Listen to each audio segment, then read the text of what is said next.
the last 7 years, I've traveled the world hosting a TV show in which I've covered over 100 different jobs, gigs, and professions.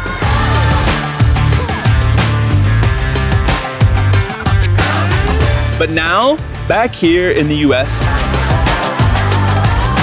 there's one unsung hero I've yet to spotlight. Those amazing folks we will all need someday. Whether they've already been angels for your grandparents or they're destined to be there for you and me, they are the real MVPs of long-term care. Join me on a heartfelt journey to 7 different senior living communities across the heartland of Nebraska to shine a light on some extraordinary souls. People worth caring about.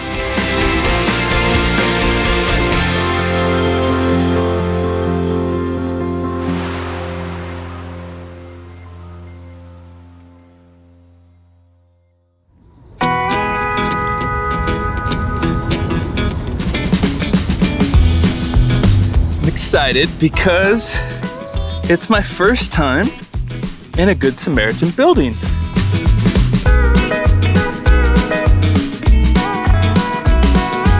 And today I get to meet Cassie and her team. Good morning. Good morning. Hi there, Peter. Cassie, welcome to Good Samaritan. Great to meet you, Cassie. Nice to meet you. Thank you. I'm excited to be here. Yes, we're so excited to have you. Start off a little tour? Yes, we'll take you down to the dining room. Some of the residents are just finishing lunch or breakfast. And good morning.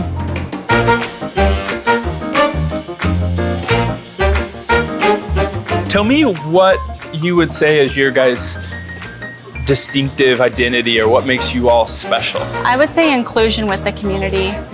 You use the word inclusion. I don't know if everybody understands that. What does it mean for you? What does it mean for your team? So for my team and our residents, we want them to know that we are just an extension of their family. We want their family in here. We want the community members in here. We want it to feel like their home. And so whoever they would want in their home, we want them here. We use FFA, we use FBLA, we have church groups that come in, we have preschools that come in. We want people in here. We want to show them what nursing home life is all about. The residents are just finishing breakfast, but then they're going to be doing an activity with the FFA group here, and you guys will be watching that. Great. What's FFA for anyone? FFA is for the Future Farmers of America. Okay. And the Auburn High School here. Good morning, Charlie. How are you? The FFA group here in town at Auburn High School is one of our many sponsor or organizations that come in, and they will sponsor activities for us, and then they will actually complete the activities with the residents. When you're talking to, a group of high school students, what's the pitch? How do you explain the why and the how and the what? Because I think as a 14-year-old, I might have been scared to come into a nursing home. Yeah, so we always tell them the same thing, take the chance, come in. It could be your Sunday school teacher, it could be your coach from sporting events. I feel that for us to expand the workforce in Nebraska, we need to be reaching out to those younger individuals to make it less scary to walk into a nursing home. The residents here really, they are your family, and they have a good story to tell. Today when I walked into Good Samaritan, it gave me faith. It made me proud of my upbringing, but also made me proud of Nebraska, because I was raised going to nursing homes as a volunteer as a little kid in high school, and the fact that it's still happening today in the middle of Nebraska on a Saturday, where 20 kids are taking care of America's seniors, is the epitome of what senior care should be. These are the students? These are the students that go. Good morning. Thanks for coming. Plant the succulents, and this is Maria. Maria, this is Peter. Great to How are meet you? Nice to meet you. I'm excited to work with you. Yes, I'm excited. Tell me too. what activity you put together today. So today we are working with FFA, which is the Future Farmers of America organization here in Auburn, Nebraska. They are from Auburn Public High School. And today we're going to be, and I'm just going to grab one of these pretty little succulents. We are going to be planting these in a planter, and then each resident gets to keep one and take it home with them. Can I go help bring some residents? Absolutely, yes, that'd be great.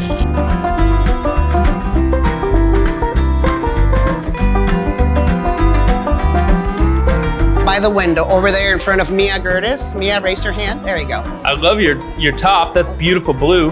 Thank you. I'm Peter. This is Phyllis.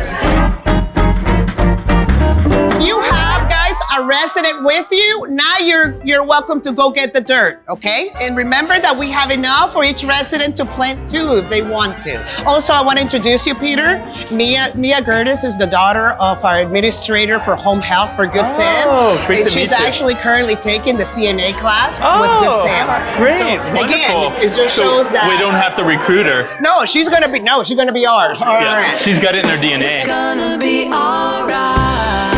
What do you got to do now? This plant, she wanted more of a smaller one. Uh-huh. She really liked this one. She wanted me to plant this one at first, just so she could see how to do it, and then we're about to pick another one, and she gets to plant this one if she wants to. All right. Be alright. Gonna be okay. So we're setting up this pot the same way we did with the other one, with the string through, so you're gonna water it the exact same. How do you find the students? When I started with Good Sam about 8 years ago, I used to work for the Auburn Public Schools. And so I was able to immerse myself with them.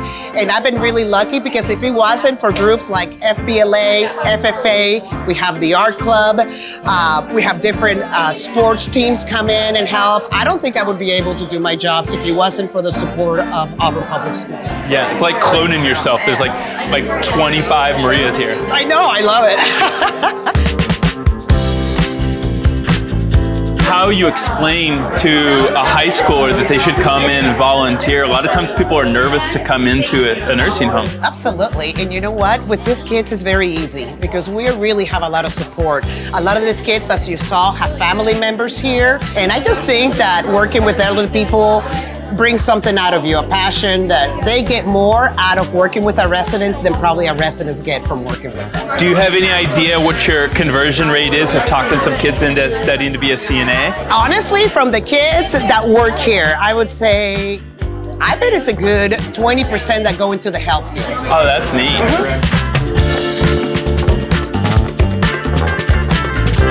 Are you gonna put this in your room? Yeah, I probably will. And I got a couple daughters, and then I'll be like plants, so I might plant it in one. I have never seen so many kids in a nursing home. How is it for you to have high school students come in here and work with you? It's nice. It's nice. Yeah. It's really nice to have kids. Yeah. And she's just like a kid to me too, instead of an aide. She's an aide? Yeah, she's Yeah? a CNA. How long have you been working here? October 2022. What was your name? Tessa. Tessa. Why did you become a CNA? Oh, well, before this, my grandpa actually went on to hospice and he passed away with cancer, and I took care of him at home. And so I kind of doing the hands-on work. Marked your life? Yep. And how is it for you? Why do you continue to be a CNA? What? I like working with all these residents and just doing all the hands-on stuff and interacting and doing all the activities. And How old are you? 17. I would not say that's normal for an average 17-year-old in the U.S.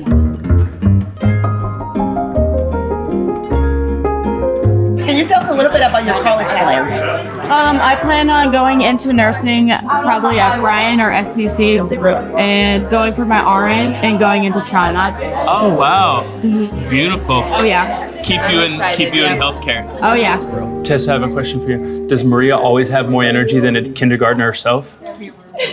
Yeah. She knows me. All the time. If I meet her in the hall or something that I can get to something, she'll go do it for me. That's nice. Or get it for me or something.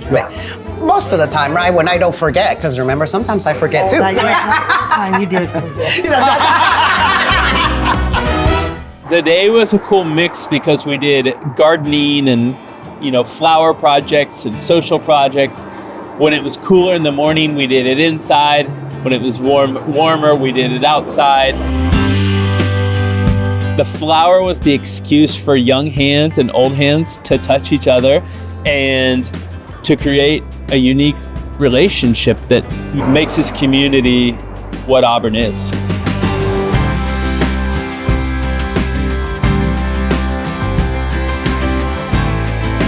How's everyone doing? We're doing Somebody started in. Yeah. All right. That's beautiful. It is. This is in honor of my husband. Oh, that's beautiful. I was going to introduce you to Helen. Please do. Hi, Helen. Peter.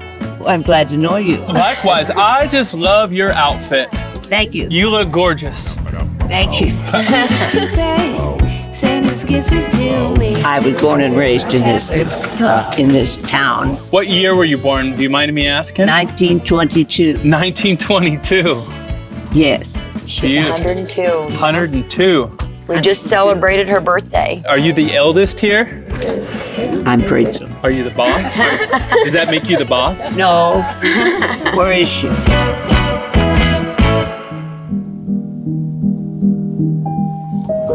Pour you some dirt. Can you break up the bottom or you want me to do it? Go ahead. She's the boss here.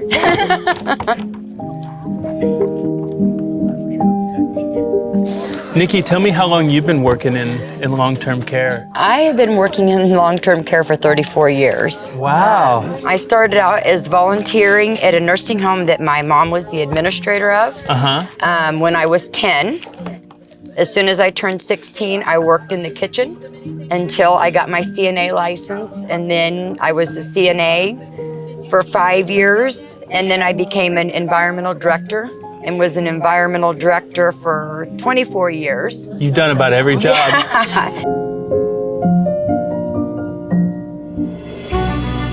Staffing in long-term care has been a challenge for 5 years, 10 years, maybe 20 years. The Good Samaritan doesn't ignore that this is a challenge in rural America, but they work their butts off to solve it. And one of the ways that they do it is a unique way, which is engaging high school kids to make a difference. Reminds me how fragile life is and how to take every day as it is and not one day for granted. Just the word compassion. I've always been a compassionate person, but getting to know these people that are like family, we see them every day more than sometimes you see your own family. Just get in my car and I drive home and it's like, you're thankful for the families. There's just things like that, and it just makes you stop and think how fortunate we are. I just want to see that continue. I want to see our residents have a smile on their face when their grandchildren continue to walk through the door, just not with their parents, but to come and help them on a Saturday morning. For me, it's all about relationships, and so building those relationships with them, I hope it's something I continue to do for many more years. Nursing homes aren't as scary as one might think, and there are many different ways that you can help in a nursing home and to be part of a community.